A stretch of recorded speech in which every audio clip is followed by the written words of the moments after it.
کعبہ کو چھونا تو درکنار، بیت اللہ کو صرف دیکھتے ہی رہو تو یہ بھی اجر سے خالی نہیں ہے، ثواب ہی ثواب، ایمان ہی ایمان۔ اور پھر بیت اللہ کے اندر کچھ چیزیں ہیں جو خاص ہے، جس میں سے حجر اسود، رکن یمانی، ملتزم، حطیم، یہ 4 چیزیں ہیں۔ حجر اسود کے بارے میں آتا ہے کہ اللہ نے یہ پتھر جنت سے اتارا اور بالکل یہ سفید تھا، اور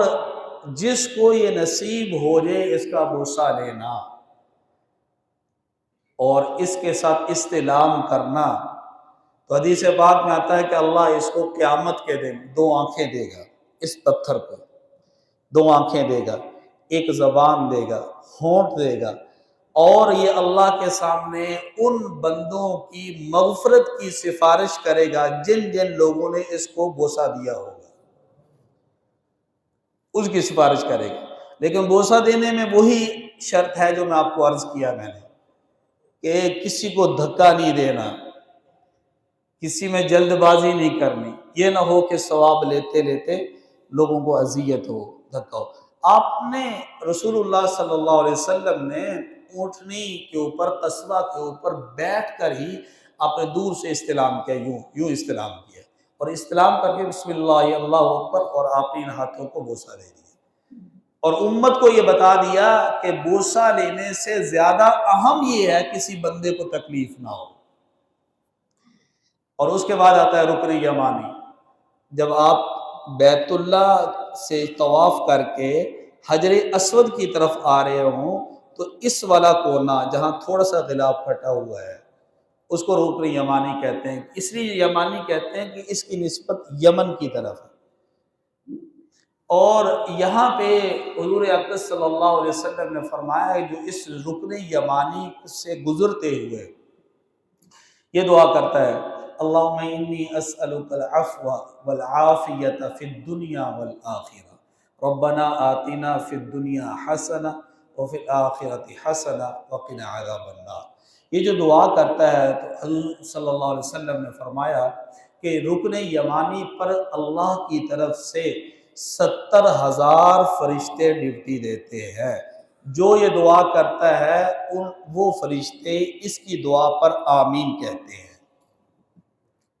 رکن یمانی۔ اور وہاں سے پھر آپ آ جاتے ہیں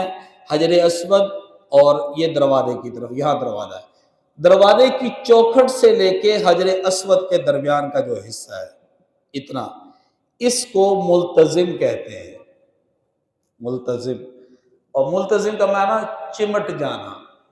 جڑ جانا۔ رسول پاک صلی اللہ علیہ وسلم نے اپنے ہاتھوں کو یوں اٹھایا اور دونوں ہاتھوں کو، چہرے کو، سینہ مبارک کو بیت اللہ کی دیوار کے ساتھ لگا دیا، اور دعا لگا کر آپ نے فرمایا کہ اس ملتزم پہ کھڑے ہو کر کو چاہے مصیبت زدہ ہو، چاہے پریشانی سے، آفتوں سے لپٹا ہوا بندہ ہو، جو بھی دعا کرے گا اللہ وہ دعا کو قبول فرمائے گا، ملتزم۔ پھر آپ اس طرف آ جائیں، اب بیت اللہ کے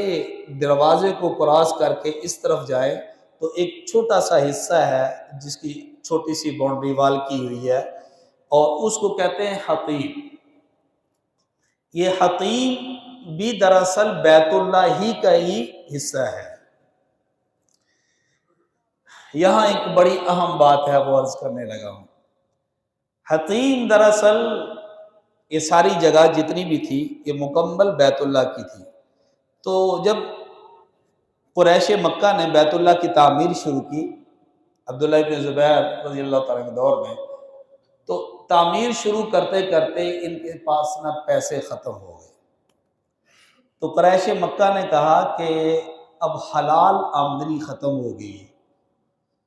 حلال پیسے ختم ہو گئے، تو ہم حرام نہیں لگائیں گے اللہ کے گھر پہ، اس لیے یہی اس کو تعمیر کو روک دیا جائے۔ اور یار دیکھیں ان کا ایمان، دیکھیں اللہ کے اوپر یقین، دیکھیں ایک کافر کا قریش مکہ کا، کہ انہوں نے کہا جی حرام پیسہ اللہ کے گھر پہ نہیں لگ سکتا،